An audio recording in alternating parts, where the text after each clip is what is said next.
Greetings and welcome to Productive Discourse. Productive Discourse is a conversation where we talk about the positive activities that take place within our communities. In other words, we're constantly looking for our shiny needle of common ground in that haystack of fear. Today, we're continuing our conversation on the great athletes that got their starts in the baseball diamonds, football fields, and basketball courts of Oakland, California.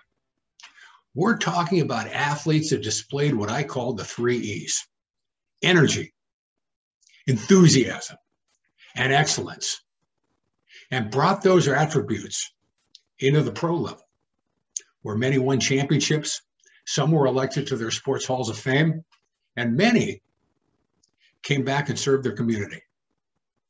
Today, we're going to talk about a gentleman that left us too soon. We're going to talk about Castlemont High's Joe Morgan. After graduating from Castlemont High, Joe went to Oakland Junior College. He then signed with the Houston Colt 45s and was traded to the Cincinnati Reds, where he became an integral part of the Big Red Machine. He helped the Reds win the World Series twice, 1975 and 1976. He then went to the Houston Astros, the San Francisco Giants, the Philadelphia Phillies, and in his final year, he was in his hometown playing for the Oakland A's in 1984. In 1990, Joe Morgan was elected to the Hall of Fame on the first ballot. Today, I'm going to talk about one game that Joe Morgan affected and helped the Reds win, and he didn't even contribute a base hit. It was Game 5 of the 1972 World Series. Shockingly, the Oakland A's were up 3-1 against the heavily favored Cincinnati Reds. Why were they up 3-1?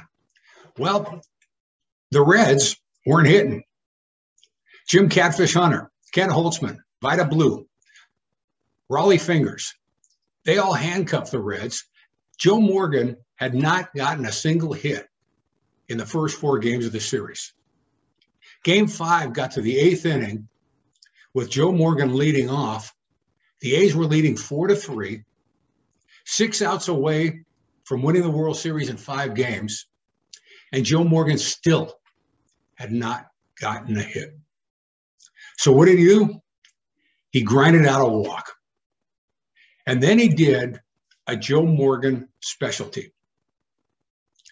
Everyone in the ballpark, everyone in the nationally televised audience knew he was going to take off and try to steal second.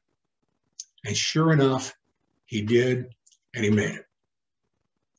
Bobby Tolan got a base hit. Morgan scored. Game tied.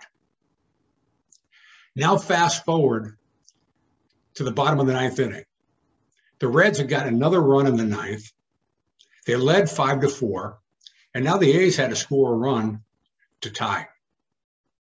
Things were looking good for the A's. They got a runner on third and decided to put in John Blue Moon Odom as a pinch runner.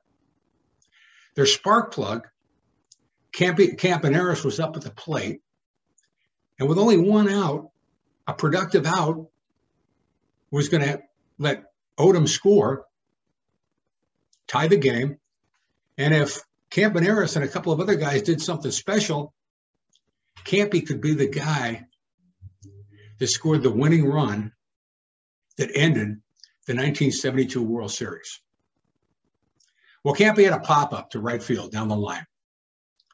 It was fading into foul territory. Joe Morgan had a great angle on it, made the catch, and as Blue Moon Odom was tagging up at third base, he spun around on the wet grass and slipped. But he managed to keep his feet. He threw a strike to Johnny Bench, who tagged Odom out. Game over.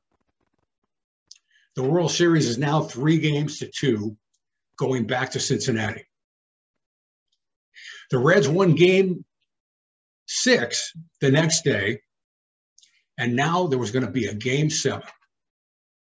Now, full disclosure, my friends and I love the fact that Joe Morgan from Oakland was a great ball player.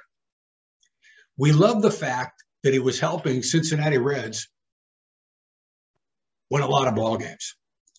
But we were A's fans, and we wanted the A's to win the World Series. Well, I'm happy to say that on October 22nd, 1972, I celebrated my 15th birthday watching the A's win Game 7 and the World Series. Now, Joe Morgan did all right for himself. Like I said, he got his. He won 2 in a row in 75 and 76. He got his MVPs, and he's a Hall of Famer.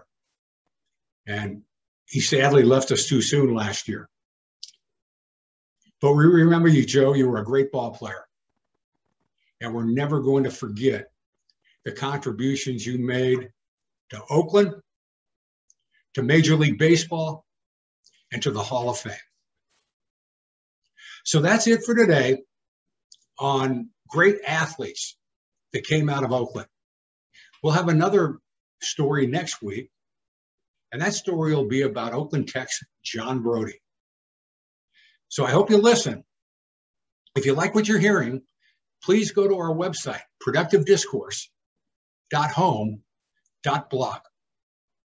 It'll give you great information on what our activities are and how you can contact me if you'd like me to speak at your service club, community organization, religious group, or your Toastmasters club. So come back next week and we'll talk about John Brodie.